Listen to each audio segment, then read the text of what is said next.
ChatGPT, Copilot, Gemini, Bard, Sora. All of these are terms that are used almost every day in reference to AI. But what even is AI? Okay, I'll explain it. Artificial intelligence, AI, refers to computer systems that can do complicated activities that are usually performed by humans, such as thinking, decision making, and problem solving.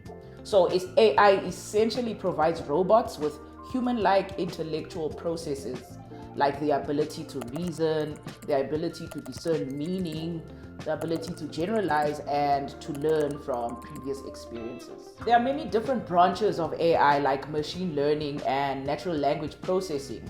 But in this video, I will focus on generative AI, which is a subset of artificial intelligence that focuses on producing new data rather than just analyzing or reorganizing current data. Gen AI seeks to produce new material in the form of images, text, audio, and video, and even more.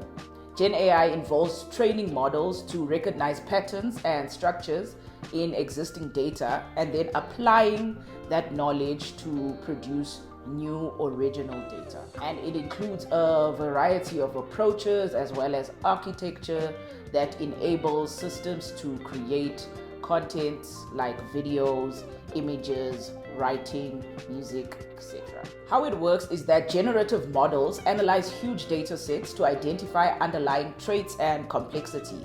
Then these models may produce new instances that are very similar to the training data, but without requiring any explicit human instructions. Some examples of Gen AI is Sora, which is a generative AI tool that creates video based on prompts and descriptions.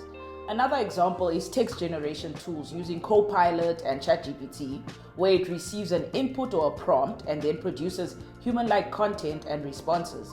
In fact, ChatGPT can even respond back using its voice chat feature, which makes it even more human-like. Explain to me in a conversational manner why the sky is blue, and make it easy to understand and include filler words like and ah.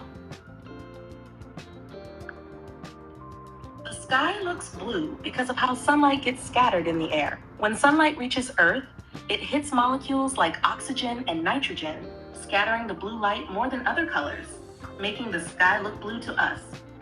Gen AI is all fun and good, but it does have plenty of limitations. Like, Gen AI models can sometimes produce very unrealistic or nonsensical content, which is often called AI hallucination, because it may have insufficient data, incorrect assumptions, or some biases that are built into the model.